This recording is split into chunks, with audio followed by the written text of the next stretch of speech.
नमस्कार। बिहार बीएड संयुक्त प्रवेश परीक्षा सीईटी बीएड 2021 की प्रिपरेशन का ये हमारा चौथा वीडियो है। इससे पहले का वीडियो आप मॉक टेस्ट स्पीड टेस्ट जो है इसी बुक का ऑब्जेक्टिव क्वेश्चन का आप जाके डिस्क्रिप्शन में या प्लेलिस्ट में दिए गए जो वीडियो है वहाँ पे जाके दे सकते हैं। इस वीडियो में मेनली हम इस बुक से जो है वो टॉपिक का अध्ययन करेंगे। हिस्ट्री का हम लोगों ने सारा ऑब्जेक्टिव का मॉक टेस्ट जो है उसका वीडियो बन गया है। आप वहां जाके अपने तैयारी को मेज़र कर सकते हैं कि आपने कितना पढ़ा है, कितना आपको याद है, या आप जो उसको कान में लगा के एक प्रकार से रेडियो की तरह गाना की तरह सुन सकते हैं और अपने जो एक्सरसाइज को रिवाइज कर सकते हैं। इस वीडियो में हम लोग जो है टॉपिक का अध्ययन करेंगे। इसमें से जो है बहुत सारा चीज़ आपके लिए इम्पॉर्टेंट नहीं है और बहुत सारा चीज़ इम्पॉर्टेंट है। ये आपको नहीं पता चलेगा, ये उसको पता चलेगा जो एग्ज़ाम इस प्रकार का देता है और किस टॉपिक से किस प्रकार का एग्ज़ाम कौन से लेवल के एग्ज़ाम में आता है और नहीं आता है उनको पता चलता है। तो ये जाहिर सी बात है आप लोगों को नहीं पता चलेगा। तो मैं आपको ये थोड़ा सा गाइड करूँगा कि आपको जो है इस टॉपिक जो आप पढ़ेंगे इसमें अगर आप पूरा याद नहीं कर सकते हैं ना, तो उसी में मैं आपको ये गाइड करूँगा कि आपको कौन से टॉपिक से कितना क्वेश्चन पढ़ना है और कितना जो है छोड़ना है।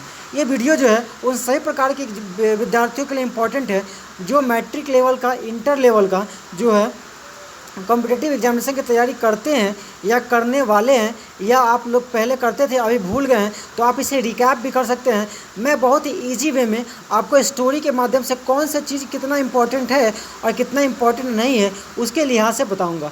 ये आप देख सकते हैं कि भारत का इतिहास और स्वतंत्रता आंदोलन का टॉपिक है और हमारा जो सिंधु घाटी सभ्यता प्राचीन भारत जो हमारा वो सब टॉपिक है। थोड़ी सी बारिश हो रही है तो नॉइज़ हो सकता है कि आप लोगों के पास जाए, तो बारिश का मौसम है, मानसून अभी नया दस्तक दी है बिहार में, तो आप समझ सकते हैं। इसको थोड़ा सा एंजॉय करिए बजाय इसको अपनी पढ़ाई में बाधा बनाने का।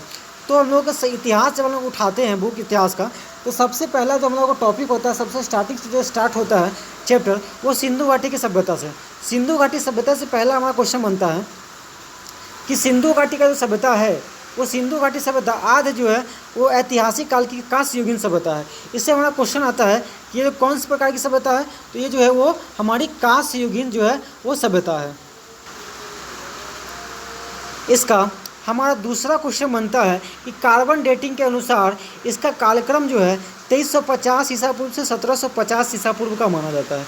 ये आपको डेट नहीं पूछेगा, अगर डेट पूछेगा तभी पूछेगा जब आप जो है यूपीएससी का पेपर देंगे। इतना गहराई से टेंथ के एग्ज़ाम में, 10th लेवल के एग्ज़ाम में और इंटर लेवल के एग्ज़ाम में नहीं पूछा जाता है। आप थोड़ा सा इसका चौहद्दी अपने माइंड में रखेंगे कि इसका चौहद्दी जो है वो आपका पश्चिम में बलूचिस्तान, अफ़गानिस्तान, इराक, तेहरान। आप समझ सकते हैं कि उस समय काल में जिस समय पूरे दुनिया के लोगों को पढ़ना लिखना भी नहीं जानता था, बकलोल था, उसको खाना भी नहीं आता था, उस समय हम लोग का जो साम्राज्य था वो कहाँ तक, ईरान, तेहरान तक फैला हुआ था। और चलिए खैर छोड़िए वो सब बात। उस समय भारत सोने की चिड़िया थी, अभी तो क्या है आपको पता ही है। उसके बाद पूरब में ये कहाँ तक फैला था, पूरब में आलमगीरपुर मतलब हिंडन नदी तक, मेरठ तक फैला था। उसी प्रकार पश्चिम में कहाँ तक फैला था, बलूचिस्तान में फैला था। उत्तर में ये जम्मू कश्मीर तक फैला था, क्योंकि उसके बाद चाइना पड़ता है। उसके बाद जो हम लोग बोलते हैं कि हिमालय जो पर्वत हमारी रक्षा करता है, उसके आगे आप नहीं जा सकते हैं। जो भी जाएगा जम्मू कश्मीर तक ख़त्म, लद्दाख तक ख़त्म। उसके बाद उसके आगे जो पहाड़ है, पहाड़ के दूसरी तरफ चाइना है। उसके बाद हमारा पश्चिम, उसके बाद बड़ा दक्षिण में यह हैदराबाद महाराष्ट्र तक जो है फैला हुआ है। ये हमारा इतना ही इंपॉर्टेंट है, इसके अलावा हम कुछ नहीं याद करेंगे। उसके बाद कौन सी नदी तक फैला ये भी हम लोग नहीं पढ़ेंगे। उसके बाद सबसे इम्पॉर्टेंट चीज़ जो सिंधु घाटी से पूछा जाता है वो है मोहनजोदड़ो का ये स्नानागार। जो आप मोहनजोदड़ो मूवी देखे होंगे तो उसमें ऋतिक रोशन और उसकी जो हीरोइन है वो दोनों इसमें रोमांस करते हैं। तो आपको रोमांस नहीं देखना है, रोमांस जिसमें करते हैं वो उसको इम्पोर्टेंट है, लेके चलना है। और 10th और 12th लेवल के जितने भी एग्जाम होते हैं, स्नानागार से अगर इस टॉपिक से क्वेश्चन पूछेगा सिंधु घाटी से, तो स्नानागार के ही बारे में पूछेगा। अगर स्नानागार के बारे में नहीं पूछा तो क्या पूछेगा, स्नानागार के बारे में नहीं पूछा तो आपको नगर नियोजन से कुछ नहीं पूछेगा। ये पूछेगा कि सिंधु घाटी सभ्यता जो है वो उसमें व्यवस्थित क्या थी, नालियाँ थी या क्या थी। तो उसमें एक व्यवस्थित जो है वो नालियाँ थी, नाली के लिए और स्नानागार के लिए जो सिंधु घाटी सभ्यता फेमस थी। मतलब कहने का मतलब क्या है कि उस समय आज से 2500 साल पहले भी लोगों के समय इतना व्यवस्थित दिमाग था कि वो नाली बना के रहते थे। और अभी जो है अभी तक के भारत में एक समस्या क्या है कि यहाँ के किसी भी शहर ले लीजिए आप, इतना अच्छा से अच्छा शहर ले लीजिए, यहाँ का जो नाली सिस्टम है वो अच्छा नहीं है। और उस समय सिंधु घाटी में नाली सिस्टम बेहतरीन था, इसलिए इसका नाम है। उसके बाद हमारा समाज में क्या पढ़ना पड़ेगा। समाज में आप यहाँ देख सकते हैं कि शवों को जलाने एवं दफनाने की प्रथा प्रचलित थी। यहाँ जो है पर्दा प्रथा और वेश्यावृत्ति भी जो प्रचलित थी। आपसे क्वेश्चन पूछेगा कि इसमें से कौन कौन सा प्रचलित था। ऑप्शन में देगा पर्दा प्रथा, वेश्यावृत्ति, शवों को जलाने की या दफनाने की, और एक अलग से दे देगा, आपको बताएगा कि इसमें से कौन सा है उसमें प्रचलित था और कौन सा प्रचलित नहीं था। इसके अलावा थोड़ा सा इम्पोर्टेंट तो नहीं है, लेकिन हम देख लेंगे कि 4 वर्णों में समाज विभक्त था: विद्वान, योद्धा, व्यापारी और शिल्पकार। उस समय पंडित जी का कोई अस्तित्व नहीं था। उस समय पंडित ऐसा कुछ था नहीं। उस समय जो है विद्वान पंडित जी को, और पंडित जी के स्थान पर विद्वान था जो कोई भी बन सकता था, योद्धा, व्यापारी और शिल्पकार था। और इस समय जो है जो कास्ट सिस्टम है वो जो है आपको कर्म के आधार पर था, मतलब आप अपने कर्म से अलग अलग कास्ट में बदल सकते हैं। और उस समय जो है उतना छुआछूत जो है कोई भी मैटर नहीं करता था। हमारा नेक्स्ट है धर्म। उसके बाद धर्म में क्या है, धर्म में आप सबसे इम्पोर्टेंट क्वेश्चन है कि उस समय जो है वो पशुपति शिव की पूजा की जाती थी। सबसे इम्पोर्टेंट क्वेश्चन है, मातृदेवी और पशुपति शिव की पूजा की जाती थी और मातृशक्ति में विश्वास करते थे। मतलब उस समय भी जो लोग हैं, आज से 2500 साल पहले अभी के लोग नारी शक्ति में विश्वास करते हैं। नारी का जो उसका उत्थान होना चाहिए उसमें विश्वास करते हैं और बोलते हैं कि ऐसा करो वैसा करो, नारी को ऐसा करो वैसा करो, अच्छा से इज्जत दो, ये करो वो करो। और हम लोग का इंडिया में 2500 साल पहले से नारी को उतना सम्मान दिया जा रहा है जितना कि आज तक पूरी दुनिया में नहीं मिल रहा है। और अभी हम लोग विदेशी लोग जो है हम लोग को सिखाते हैं। इस पर आप क्या सोचते हैं, आप हमें कमेंट करके बताइए। उस समय उसके बाद अनदर इंपॉर्टेंट क्वेश्चन है, लिंग योनि पूजा प्रचलित थी। मतलब शिवलिंग का पूजा जो आज से 2500 साल पहले भी किया जाता था, जिसमें पूरी दुनिया के लोग नंग धरंग रहते थे। खाने को खाना नहीं था, कैसे खाना है, कैसे नहाना, कुछ पता नहीं था।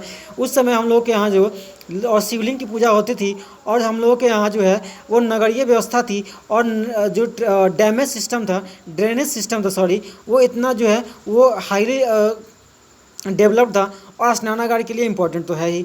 उसके बाद हमारा अनदर इम्पोर्टेंट है स्वास्तिक चिन्ह, जो है हड़प्पा संस्कृति के देन है। स्वास्तिक चिन्ह जो बहुत ज़्यादा इम्पोर्टेंट सिंबल है हिंदू धर्म का, जो है जर्मनी का जो हिटलर था वो भी यूज करता था अपने सिंबल में। और जर्मनी में जो स्वास्तिक का चिन्ह बहुत ज़्यादा गर्व से लिया जाता है। आपको समझना चाहिए कि स्वास्तिक का चिन्ह जो है आर्यंस का जो थ्योरी है वो जर्मनी जो है वो चुरा लिया था। उन्होंने अपने आप को श्रेष्ठ माना, उन्होंने अपने आप को आर्यंस बोला। आर्यंस मतलब जो सर्वश्रेष्ठ होता है पूरे धरती पे। तो आप समझ सकते हैं कि यहाँ का जो भी इम्पॉर्टेंट चीज़ सब था उसको चुरा कर ले गया।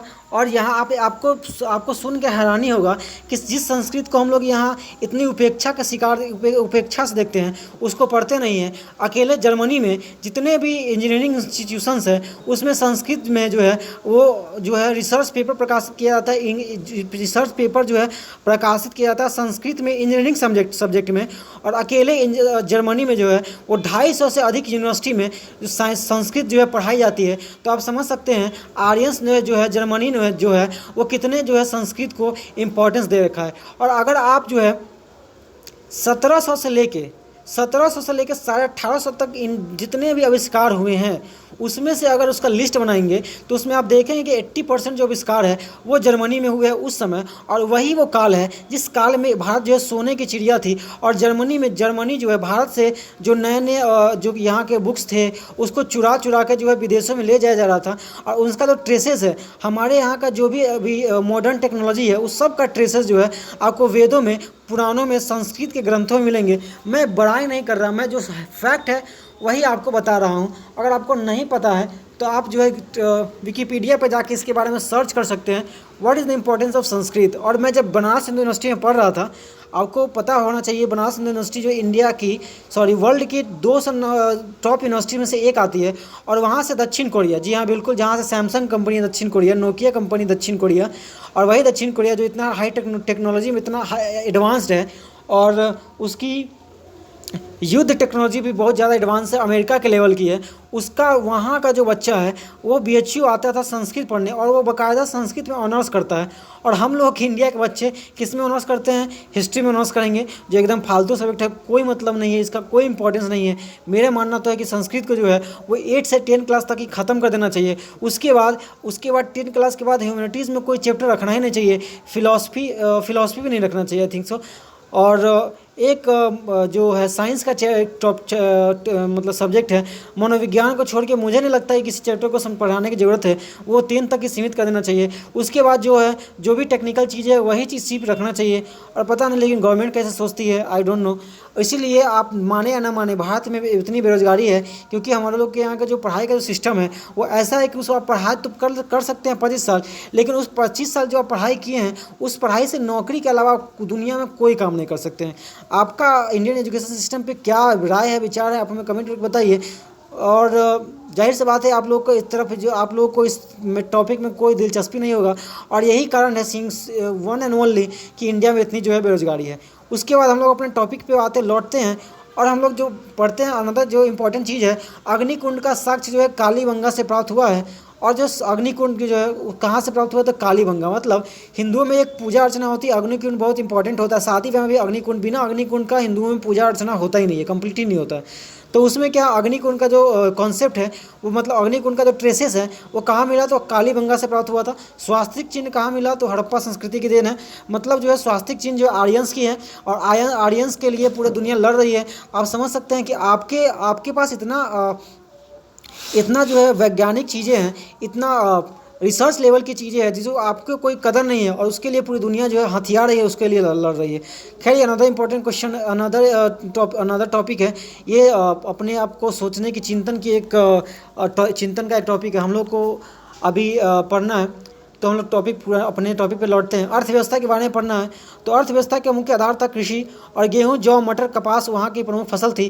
कपास को सिंडोन कहा जाता था, और एंशिएंट टाइम में कपास को सिंडोन कहा जाता था।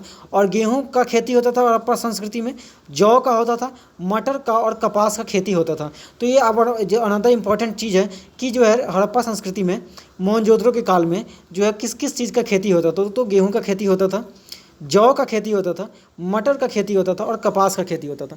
कपास का खेती होता था कपड़ा के लिए, ऐसे याद कर सकते हैं। मटर का एक प्रकार से आप सब्जी को ले सकते हैं, और गेहूं और जौ से आप एक रोटी ले सकते हो। तो गेहूं मतलब रोटी, सब्जी, और कपड़ा तन ढकने के लिए, सही ढकने के लिए कपास, इतना ही का खेती होता था। उस समय चावल का खेती नहीं होता था, आप लोग ध्यान रखेंगे और यही क्वेश्चन पूछेगा और इसी में आप लोग फंसेंगे। उसके बाद हमारा नेक्स्ट है माप तौल के लिए जो मानकीकरण के लिए फुट या क्यूबिक की जानकारी लोगों को थी। फुट जो है उस समय इंडिया के लोगों के पास जानकारी थी, जो अभी ब्रिटिश यूज करते हैं फुट का और क्यूबिक का। मापन के लिए दशमलव प्रणाली का प्रयोग किया जाता था। सिंधु घाटी में वस्तु विनिमय प्रणाली थी। तौल की इकाई संभवतः 16 के अनुपात में थी, जिसको 16 आना बोलते हैं। तौल के अनुपात 16 आना के रूप में थी। और जो है वो क्यूबिक और फुट की जानकारी जो है आपको हड़प्पा संस्कृति में मिलता है, ट्रेसेस मिलता है। आप समझ सकते हैं कि अभी जो ब्रिटेन यूज करता है क्यूबिक और फुट, वो कहाँ से लिया गया है, वो हड़प्पा संस्कृति से लिया गया है। आप समझ सकते हैं कितना इंपॉर्टेंट चीज़ है कि आपके जो चीज़ है उसको पूरी दुनिया कॉपी कर रही है, और आपको लगता है कि वो उसका है और हम वो लोग उसका कॉपी करते हैं। कितने मूर्ख हैं यहाँ के लोग। खैर अदर इंपॉर्टेंट चीज़ है, ये एक अलग टॉपिक है। उसके बाद मेसोपोटामिया के साक्ष्यों को हड़प्पा स्थलों के लिए मेलुहा शब्द का प्रयोग किया गया था। आंतरिक एवं विदेशी व्यापार जो है प्रचलन में था। उस समय आंतरिक और विदेशी व्यापार जो है प्रचलन में था।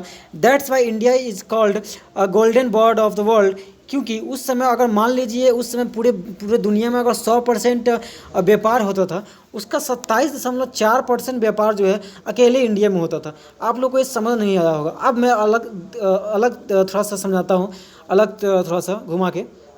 मान लीजिए आपकी इसको ऐसे कि पूरी दुनिया में अगर 100 रुपया था उस समय, इस समय हड़प्पा संस्कृति के समय में, या फिर 1600-1700 के आसपास में, 1600-1700 इस सन के आसपास में 100 पूरी दुनिया में 100 रुपया था, तो अकेले इंडिया के लोगों के पास, इंडियंस के पास 27.4 रुपया था। आप समझ सकते हैं 1/4 से भी ज़्यादा जो है वो इंडिया के लोगों के पास था। और अभी जो मात्र अगर पूरे इंडिया में, पूरे दुनिया में 100 रुपया है, तो भारत में मात्र 2.4 रुपया, 2.4 रुपया है। आप इसको इस प्रकार से समझ सकते हैं। आपको अब भी समझ नहीं आ रहा। अब देखिए मैं एक प्रकार से समझाता हूँ। मान लीजिए आपकी कुल संपत्ति अभी 10 लाख की है। कुल संपत्ति कितने की है? 10 लाख की है। तो आप उसको 27 से गुना करिए, वो आपकी संपत्ति उस समय थी 1700 के आसपास। अभी मान लीजिए अगर आपकी संपत्ति 10 लाख रुपए की है, तो आपकी उसकी समय जो 1700 के आसपास आपकी कितनी संपत्ति थी? तो 10 लाख में आप 27 से गुना करेंगे उतनी हो जाएगी। इसको और सिंप्लीफाई करके समझते हैं। मान लीजिए अभी आपकी संपत्ति 1 लाख की है, तो आपका जो खानदान होगा 1700 के आसपास, उस समय उसका जो संपत्ति रहा होगा वो 27 लाख का रहा होगा। आपको समझ में आ गया? अब आपका जो संपत्ति 27 लाख का था, उसको जो अंग्रेज लूटते लूटते लूटते लूटते आपको इतना गरीब बना दिया कि वो आपकी संपत्ति कितनी रह गई है? 1 लाख रह गई है। अब आपको समझ में आ गया कितना चीज़ है? अब चलिए हम लोग अनदर बढ़ते हैं। अब देखिए, अब हमारा ये है आंतरिक व्यापार के लिए सोना कर्नाटक से, तांबा खेतरी राजस्थान से, सीसा राजस्थान के, गोमेद सौराष्ट्र गुजरात से मंगाया जाता था। उस समय का ये इंपॉर्टेंट क्वेश्चन है कि सोना कहाँ से मिलता था? सोना जो है वो कर्नाटक से मिलता था। कोलार गोल्ड फील्ड, KGF बहुत सुपर डुपर हिट मूवी रही है इंडिया की आप उसको बोल सकते हैं साउथ की, जिसको जो बॉलीवुड को भी टक्कर दे रही है। उसका KGF चैप्टर 2 आ रहा था अगस्त में। अब देखिए कब आती है, कोरोना वायरस के कारण क्या होता नहीं होता, डेट एक्सटेंड होना चाहिए आई थिंक सो। और तो कोलार गोल्ड फील्ड कहाँ था? कर्नाटक में था। कोलार गोल्ड फील्ड का ये स्टोरी था कि वहाँ एक मेटल मिला। जब वहाँ के लोगों को ये पता चला, वहाँ का लोकल जो गुंडा था उसको पता चला, तो उसको पता चला करे ये तो सोना है, और ये सोना है इस ज़मीन पे बहुत ज़्यादा है, उसको पता चला। तो वो उसने क्या किया कि गवर्नमेंट की तरफ से 7 लोगों की टीम भेजे गए थे इसको जांचने के लिए कि वहाँ कितना सोना है।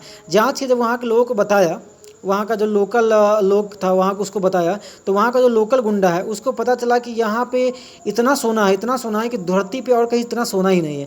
तो उसने क्या किया, सबको हड़पने के पॉइंट ऑफ व्यू से उस सारे जो है गवर्नमेंट के लोगों को मार दिया, और वहाँ की जानकारी जो है बाहर नहीं जाने दिया। मतलब इतना उसको गुप्त रखा कि उसको पूरी दुनिया को पता ही नहीं चला कि जो कोलार गोल्ड फील्ड में गोल्ड निकलता है। और उसने जो है गवर्नमेंट को भी पता नहीं चला, और गवर्नमेंट ऑफ इंडिया से कोयला खनन के नाम पे उसको अलॉट करवा लिया 99 साल के लीज पे, और उसको इतना हाई सिक्योरिटी में लोगों को बंदी बना के अंदर से सोना का उत्पादन करता था, और उसको पूरे दुनिया में स्मगलिंग करता था। और इस प्रकार जो है कोलार गोल्ड फील्ड का स्टोरी है। और ये कहाँ पे पाया जाता है? तो कर्नाटक में जो है पाया जाता है। कर्नाटक में सोना इंडिया का सबसे अधिक पाया जाता है। तांबा जो है खेतरी से, और जो सीसा जो है गुजरात से मंगाया जाता था। ये इंपॉर्टेंट था, इसलिए आपको इस पर मैंने इतना भाषण दिया। भाषण देने का सीधा तात्पर्य ये था कि आपको ये पता चलना चाहिए कि कोयला सोना जो है वो कहाँ से निकलता था? कर्नाटक से निकलता था। और KGF का इस प्रकार से आपको स्टोरी इस प्रकार से इसलिए बताया गया है ताकि जो आपको है जब भी कोई एग्जाम में क्वेश्चन आए तो इस प्रकार का स्टोरी आपके दिमाग में छप जाए, और इस प्रकार जो है आपको याद करने का जरूरत ना पड़े, बल्कि डायरेक्ट जो है आपको दिमाग में आंसर आ जाए। और अनदर हमारा इंपॉर्टेंट चीज़ है, इस सभ्यता से सेलखड़ी की आयताकार मुहरें जो है सर्वाधिक प्राप्त हुई है। किसकी आयताकार मुहरें प्राप्त हुई है? तो सेलखड़ी की। उसके बाद जिन पर लेख लिखा गया है, इस लिपि को आज तक नहीं पढ़ा गया है। मोहनजोदड़ो की लिपि को आज तक जो है नहीं पढ़ा गया है। उसके बाद हमारा जो है अनदर है सिंधु घाटी सभ्यता का पतन। अब देखिए सिंधु घाटी सभ्यता का पतन कैसे हुआ। आप मोहनजोदड़ो मूवी देखेंगे, उसमें जो है बाढ़ से सिंधु घाटी सभ्यता को पतन होते दिखाया गया है। उसको थोड़ा सा फिल्माने के लिए, इंटरेस्टिंग बनाने के लिए उसको में दिखाया गया कि वो जो ऋतिक रोशन है वो बांध बनाकर बचा लेता है, लेकिन ऐसा नहीं है। इसको सिंप्लीफाई करने के लिए, क्लैरिफाई करने के लिए अलग अलग हिस्टोरियंस का अलग अलग मत है। हम लोग जो है वही पढ़ेंगे कि अलग अलग हिस्टोरियंस के अनुसार वो जो है पतन का कारण क्या मानते हैं। सिंधु घाटी सभ्यता के पतन के लिए मार्टिल व्हीलर ने आर्य आक्रमण को मारा। वो बोलते हैं कि आर्य जो है वो बाहर से आया था, बकलोला है, उसको पता नहीं है कि आर्य जो है यहीं के लोग हैं, और यहीं के लोग जो है पूरी दुनिया में फैले थे। ये जो है, और ये जो साबित भी हो चुका है, बनारस हिंदू यूनिवर्सिटी के जो एंशिएंट डिपार्टमेंट के जो रिसर्चर्स हैं उन्होंने ये बात को साबित किया है। और बाकायदा जो है इंडिया की एंशिएंट इंडियन हिस्ट्री के नाम से जो एक जर्नल आती है उसमें बाकायदा छपा भी है, जो उसके बाद में पूरे वर्ल्ड की जो हिस्ट्री की जो जर्नल है, टॉप जर्नल है, उसमें भी इस बात को माना गया है। उसके बाद ये लेटेस्ट न्यूज़ है, 1 साल पुरानी है। मार्शल ने बाढ़ से माना है कि सिंधु घाटी सभ्यता का अंत हुआ। RL स्टाइन ने जलवायु परिवर्तन के कारण इसको माना है कि ये ख़त्म हुआ। SR साहनी जो इंडिया के राइटर है, हिस्टोरियन है, ने जल प्लवन को जिम्मेदार माना है। मतलब जल प्लवन के कारण, बाढ़ के कारण जो है सिंधु घाटी सभ्यता का अंत हुआ, ऐसा माना गया है। अनदर इंपॉर्टेंट टॉपिक है हमारा सिंधु घाटी सभ्यता के प्रमुख स्थल, उसके खोजकर्ता, भौगोलिक स्थिति, और वहाँ से क्या क्या इंपॉर्टेंट चीज़ प्राप्त हुए हैं। यदि आप किसी प्रकार के मैट्रिक किसी भी लेवल का एग्जाम दे रहे हैं, या फिर वो मैट्रिक लेवल का MTS हो, या ग्रुप D हो, या फिर आपका 10+2 लेवल का एसएससी हो या फिर ऑल ओवर इंडिया में 10+2 लेवल का कोई भी एग्जाम हो, सिंधु घाटी सभ्यता से बहुत ज़्यादा इंपॉर्टेंट ये चीज़ पूछा था जो आप देख रहे हैं। ये जो है आपको कहीं इस प्रकार से बना के नहीं मिलेगा, तो आप इसको जो है अपने कॉपी में नोट कभी कर सकते हैं कि हड़प्पा संस्कृति की खोज किया किसने किया, दयाराम साहनी ने 1921 में किया। तो बहुत ज़्यादा क्वेश्चन पूछा जाता है ये चीज़। और इसका जो भौगोलिक स्थिति है वो नहीं पूछा जाएगा। भौगोलिक स्थिति पूछने के लिए आपको वो एग्जाम में देना पड़ेगा ग्रेजुएशन लेवल का, तभी इसमें भौगोलिक स्थिति के बारे में इतना डिटेल में अंदर तक पूछेगा। उसके बाद ये इंपॉर्टेंट चीज़ क्या पूछ सकता है कि जो आपको पूछेगा कब्रिस्तान 837, श्रमिक निवास 16 भट्टिया, कांसे की इक्का गाड़ी, दर्पण मंजूसा, धोती पहने मूर्ति कहाँ से मिले हैं, तो कहाँ से मिले, हड़प्पा से। इतना लेवल का क्वेश्चन जो है वो आपको इस टॉपिक में 10th और 12th लेवल के एग्जाम में पूछे जाते हैं। अनदर चीज़ है मोहनजोदड़ो को खोज किसने किया था, राखाल दास बनर्जी ने 1922 में किया था। ये पूछा जाएगा 10+2 लेवल पे। और आपका जो बीएड का एग्जाम है उसमें कांसे की नग्न मूर्ति जो है स्नानागार कहाँ से मिला था, मोहनजोदड़ो में मिला था। 6 भट्ठे कहाँ मिले थे, मोहनजोदड़ो में मिले थे। सूती कपड़ा, दाढ़ी वाला साधु, हाथी का कपाल, शतरंज की गोलियाँ कहाँ मिली थी, मोहनजोदड़ो में मिली थी। सुत कागेंडोर जो है किसने खोज किया था, ये इंपॉर्टेंट नहीं है, चनहुद्रो इंपॉर्टेंट है। चनहुद्रो की खोज किसने की थी, एनजी मजुमदार ने किया था। और यहाँ से क्या मिला था, लिपस्टिक मिला था। मुहर निर्माण केंद्र मिला था। मिट्टी की बनी बैलगाड़ी मिली थी। और कांसे के खिलौने गाड़ी मिले थे। मनके का कारखाना मिला था। लोग कहते हैं कि लिपस्टिक बाहर से आया, बाहर से। अरे गधे हो, 2300 ईस्वी पूरा पहले, जिस समय पूरे दुनिया के लोग को कपड़ा पहनने नहीं आता था, उस समय के यहाँ लोग लिपस्टिक लगाता था। अब तुम लोग देख भी रहे हो, अब तुम लोग जो है दुनिया को बता भी सकते हो कि लिपस्टिक का खोज कहाँ हुआ था, लिपस्टिक कहाँ पाया जाता था। तो 2500 साल पहले कि लोगों को जो गिनने नहीं आता था, उस समय गिनने कौन सिखाया, इंडियन सिखाया, जीरो का आविष्कार करके। और तुम बोलते हो कि हम तेज़ है, तुम बुर्बक हो और तुम मेरा कॉपी करो। और इंडिया के लोग ऐसा करते हैं, तो आप समझ सकते हैं कि आप हिस्ट्री पढ़ते नहीं हैं, आप जो अंधाधुंध कॉपी करते हैं। तो कॉपी मत करिए, हिस्ट्री पढ़िए। यदि आप हिस्ट्री नहीं पढ़ना चाह रहे हैं तो बनारस हिंदू यूनिवर्सिटी के एंशिएंट एंड आर्कियोलॉजिकल डिपार्टमेंट को फॉलो करिए आपको ऑनलाइन पे। वहाँ पे आपको जो है इसके बारे में सारा डिटेल जो है आपको मिलते रहेगा। उसके बाद है कालीबंगा। कालीबंगा ये बहुत इंपॉर्टेंट है। किसने खोज किया था, अमालदास घोष ने।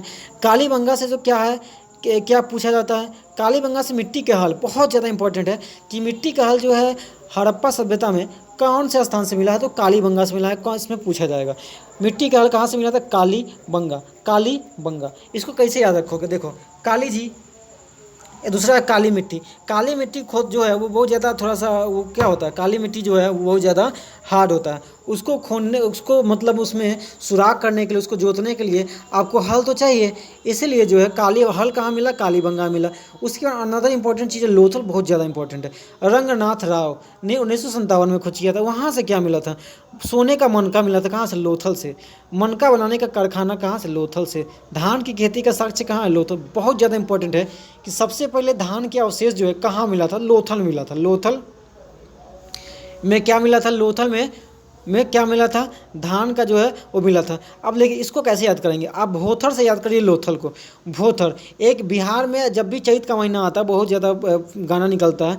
गेहूँ काटे गैली, गेहूँ पे बहुत गाना निकलते हैं। एक प्रकार का एक गाना है नया कि गेहूँ काटे गैलुआ कि बाँटे गैलुआ। तो उस प्रकार आप देख सकते हैं कि जब भी बिहार में चैत का महीना आता है, गेहूं कटने का समय आता है, तो गेहूं जो कटता है तो उस प्रकार का गाना खूब आता है, गेहूं काटे गैलुआ कि बाँटे गैलुआ। इस प्रकार का खूब आप यूट्यूब पे सुन सकते हैं। तो उससे आप ये समझेंगे गेहूँ कटता कैसे, तो गेहूँ जो हंसिया से कटता है। और जब गेहूँ काटने जाएंगे तो हंसिया जो है उसको धार लगा के जाना पड़ता है। कुछ देर काटने के बाद वो भोथर हो जाता है, मतलब भोथार हो जाता है, उसका जो धार है वो मंद पड़ जाता है, उसको फिर से उसमें धार लगवाना पड़ता है। तो लोथल कहाँ से मिला, भोथर से। भोथर से लोथल को याद करिए। और वहाँ से क्या मिला है, धान जो है वहाँ से मिला है। उसके बाद धौलावीरा भी बहुत इंपॉर्टेंट है। इसकी खोज पीवी लाल ने 1959 में किया था। वहाँ से क्या मिला था, तो 3 भागों में विभाजित एकमात्र शहर कौन है, धौलावीरा है। पत्थर की बनी नेवले की मूर्ति धौलावीरा में। खेल का मैदान धौलावीरा में। सबसे बड़ा अभिलेख कहाँ से मिला, धौलावीरा मिला। इन सब चीज़ जो है धौलावीरा में इंपॉर्टेंट है। राखी गढ़ी का खोज कौन किया, सूरजभान ने 1963 में किया था। और ये पाक हड़प्पा एवं परप्पा सभ्यता के साक्ष्य भारत में सभ्यता का सबसे बड़ा स्थल है। चबूतरे पर बनी अग्निवेदिका। अग्निवेदिका कहाँ मिली है, राखी गढ़ी में मिली। अग्निवेदिका कहाँ मिली है, राखी गढ़ी में मिली है। इसको अग्निवेदिका जो है ये अग्निकुंड कहाँ से मिला, राखी गढ़ी में। इसको आप कैसे याद करेंगे, देखो इसको ऐसे याद करना है। राखी, राखी कौन बांधता है? बहन, बहन का शादी होता है तो क्या होता है? मड़वा बनता है, मड़वा बनता है उसमें क्या होता है? हवन कुंड, हवन कुंड का खोज कहाँ हुआ? तो राखी गढ़ी में हुआ। और हवन कुंड का खोज कहाँ हुआ? तो राखी गढ़ी। इसको आप ऐसे याद करेंगे, आपको याद होगा, लॉन्ग टाइम पे तक याद रहेगा ये आपको। उसके बाद हमारा बनावली, बनावली क्या है? अब देखो, बनावली से इंपॉर्टेंट क्वेश्चन तो नहीं आता है। मछली पकड़ने की बंसी कहाँ से मिली? बनावली। बनाइएगा तो बंसी पकड़ेगा आदमी। ब से बंसी, ब से बनावली कहाँ से मिला? तो बंसी पकड़ने की, मछली पकड़ने की जो बंसी मिली है वो कहाँ से मिली है? बनावली में मिली है। कुणाल, कुणाल जो है चांदी के 2 मुकुट कहाँ से मिले हैं? कुणाल से जो है, कुणाल में मिले हैं। कुणाल का खोज कौन किया? AR राव ने किया। उसके बाद हमारा इंपॉर्टेंट है कि बहुत ज़्यादा इंपॉर्टेंट है कि सामवेद इनमें संकलित मंत्रों का उल्लेख देवताओं की स्तुति के लिए किया गया था। हमारा इधर है वैदिक काल। सिंधु घाटी सभ्यता हमारा क्या है? ख़त्म हो गया। अब जो है हम लोग है वैदिक के काल के बारे में अगले वीडियो में पढ़ेंगे।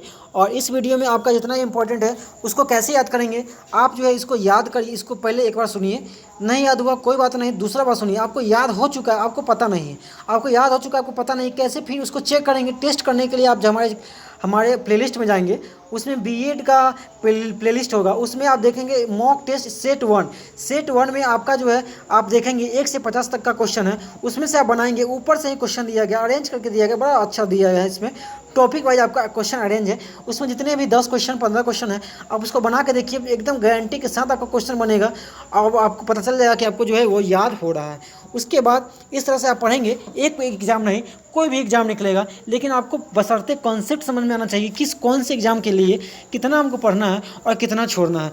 वीडियो को देखते रहने के लिए बहुत बहुत धन्यवाद। वीडियो को लाइक करिए, लाइक करने से मुझे मोटिवेशन मिलती है और मैं आपके लिए ऐसे इंटरेस्टिंग वीडियो लेकर आता हूं कि किसी भी चीज़ को कैसे पढ़ना चाहिए और नहीं पढ़ना चाहिए। आजकल के ज़माना में, इंटरनेट के ज़माना में सब लोग पढ़ रहे हैं। अब आप इन्फॉर्मेशन का कमी नहीं है, कमी तो है अब इस चीज़ का कि सबसे ज़्यादा कौन पढ़ रहा है। सबसे ज़्यादा जो चीज़ हम पूछ रहे हैं वो चीज़ सबसे ज़्यादा किसके दिमाग में है। तो आप सब कुछ देखना इंपॉर्टेंट हो जाता है कि आप क्या पढ़ रहे हैं। आप मेहनत तो कर रहे हैं, आपके साथ जो करोड़ों बच्चे मेहनत कर रहे हैं उसमें से उसी को सिलेक्शन होगा जो सबसे ज़्यादा स्मार्ट मेहनत कर रहा है और सबसे ज़्यादा मेहनत कर रहा है। अब जो है कंपटीशन हर लेवल पे बढ़ गया, सिर्फ पढ़ाई के लेवल पे नहीं। आप पढ़ तो रहे हैं लेकिन तब भी आपका मेरिट लिस्ट में नाम नहीं आएगा, तब भी आपको नौकरी नहीं होगा। इसमें आपको देखना होगा कि कौन से एग्जाम के लिए किस लेवल का पढ़ना है, किस टाइप का पढ़ना है, ये सब भी देखना होगा। कंपटीशन हार्ड हुआ है, अपने पढ़ाई के तरीका को बदलिए। चलिए दोस्तों के साथ शेयर करिए, क्योंकि पढ़ाई जो है वो बांटने से बढ़ती है, ज्ञान जो है बांटने से बढ़ती है। उसके बाद जो भी लोग बीएड का तैयारी कर रहे हैं, 10th का लेवल का, 12th लेवल का कंपटीशन एग्जामिनेशन का तैयारी कर रहे हैं, उनको ये चैनल सजेस्ट करिए ताकि उनको क्या चीज़ को कैसे पढ़ना है इसे उनको समझ में आ सके। तभी आप मेरिट लिस्ट में जगह बना पाएंगे, और नहीं तो आप ज़िंदगी भर एग्जाम में निकालते रह जाएंगे और कभी आपका मेरिट लिस्ट में जगह नहीं आएगा। कभी जो है वो भगवान ना करे ऐसा हो, लेकिन जो फैक्ट है वो बात सच है। और चलिए, वीडियो अच्छी लगी तो लाइक करिए, दोस्तों के साथ शेयर करिए और वीडियो के साथ जुड़े रहिए। जय हिंद, जय भारत।